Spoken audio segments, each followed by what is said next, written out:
প্রত্যেক বছরের মতো এই বছরও জানো আমাদের ক্লাবের তরফ থেকে রক্তদান শিবিরের আয়োজন করা হয়েছে।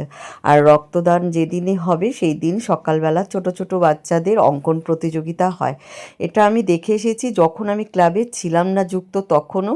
এখন আজকে যে এই অনুষ্ঠানটার আয়োজন করেছে, আজকেও এই অনুষ্ঠানটার ব্যতিক্রম হয়নি যে অঙ্কন প্রতিযোগিতা হচ্ছে।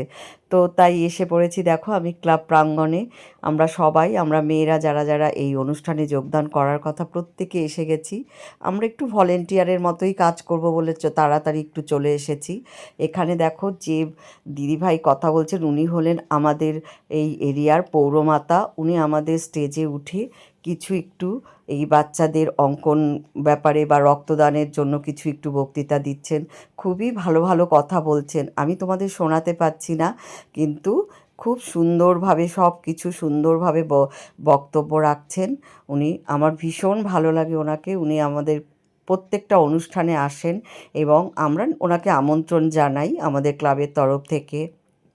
তো উনি এসে আমাদের এই ক্লাবে এসে অনেক সুন্দর সুন্দর বক্তব্য রাখেন, খুবই ভালো লাগে।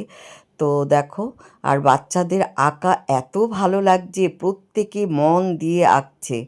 এখানে দেখো আমাদের রক্তদান শুরু হয়ে গেছে, দিদি এখানেও চলে এসছেন তাদের সম্বর্ধনা জানানোর জন্য। প্রত্যেকে সুন্দরভাবে, আমাদের যেহেতু ক্লাবটা একটু ছোট, এখানে 4-5টা বেডের আয়োজন করা হয়েছে। সবার ডাক্তার পরীক্ষা করে ঠিক ওয়েট করার জন্য একটা জায়গা করেছে। এখানে শীততাপ নিয়ন্ত্রিতভাবেই আমাদের ব্লাডটা নেওয়া হচ্ছে। আমরা একটু ভেতরে সবার সঙ্গে একটু সহযোগিতা করছি। যেই সব ডাক্তারবাবুরা এসছেন তারা সব পরীক্ষা নিরীক্ষা করছেন, যারা যারা রক্ত দেবেন।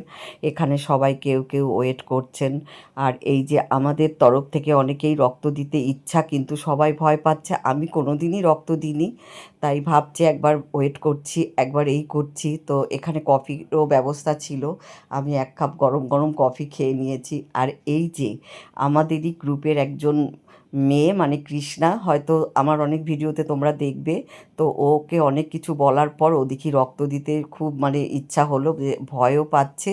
ও বলছে একটু দাঁড়াও, তো ওর পাশে আমি একটু দাঁড়িয়েছি। ও প্রথম রক্ত দিচ্ছে, আর প্রথম রক্ত দিলে সত্যি সবার একটু ভয় লাগে। আর আমি এইরকম রক্তদান শিবিরে কোনো দিনই যোগদান করিনি। আজকে সত্যি সত্যি আমার এতটাই সৌভাগ্য যে আমাদের ক্লাবের তরফ থেকে আজকে রক্তদান শিবিরে আমি উপস্থিত থাকতে পেরে। আর এই যে দেখো লাল পাজামা পাঞ্জাবি পরা এই দাদাও আমাদের ক্লাবের একজন বিশিষ্ট সদস্য। উনিও এই রক্তদান শিবিরে খুব সুন্দরভাবে আয়োজন করার ক্ষেত্রে ওনার অনেক অবদান। আমি সবাইকে দেখাতে পাচ্ছি না, আমাদের ক্লাবের সবাই সক্রিয় একজন যোগদানকারী, প্রত্যেকেই সুন্দরভাবে কাজ করে। আর আমাদের এই রক্তদানের দিন সন্ধেবেলা একটা সাংস্কৃতিক অনুষ্ঠান করা হয়, ছোট ছোট বাচ্চারা নাচ গান করে, খুবই একটা সুন্দর মহল তৈরি হয় আমাদের পাড়ায়। এইরকম আমার মনে হয় রক্তদান শিবির করা, 1 ফোঁটা রক্তের জন্য দেখো আমাদের কত অসুস্থ লোক প্রাণে বাঁচতে পারে না। তাই ভাবি যে রক্ত দেওয়া এমন কিছু কঠিন কাজ না, কারণ এটা তো আর কারখানায় তৈরি করা হয় না, আমাদের মানব দেহেই তৈরি করা হয়। আমরা যদি প্রত্যেকে এগিয়ে আসি এই রক্ত দিতে, অনেক প্রাণ কিন্তু বেঁচে যায়। আর এখানে দেখো এক দাদা দিদিভাই শ্রুতিনাট্য করছে, সত্যি খুব সুন্দর। আমি যদি তোমাদের শোনাতে পারতাম ভীষণ ভালো লাগতো। আর ছোট ছোট বাচ্চারা খুব সুন্দর করে নাচছে। এই যে এখানে দেখো কি ভালো লাগছে না দেখতে, আমি তোমাদের সঙ্গে তাই ভাবলাম শেয়ার করি, কারণ আমার পাড়ায় যে ভালো ভালো অনুষ্ঠান হয় আমি সব কিছুই তোমাদের সাথে শেয়ার করি। তাই আজকে এই রক্তদান শিবির হচ্ছে আমার পাড়ার ক্লাবে, সেটাও তোমাদের সঙ্গেই শেয়ার করলাম। ভীষণ ভালো লাগে, প্রত্যেকটা বাচ্চার নাচ ভীষণ সুন্দর, কারোর কোনো কমতি নেই। এত কারটা ভালো বলবো কারটা খারাপ বলবো, ভীষণ ভালো লাগে। ওরা এতক্ষণ সেজে গুজে অপেক্ষা করছে, এই যে দেখো কি সুন্দর করে নাচ করছে। ওরা সন্ধ্যের থেকে সেজে গুজে ওয়েট করছে, একজনের পর একজন নাচ করছে। আমি শুধু ওদের দেখছি, অপেক্ষার কি সুন্দরভাবে বসে আছে।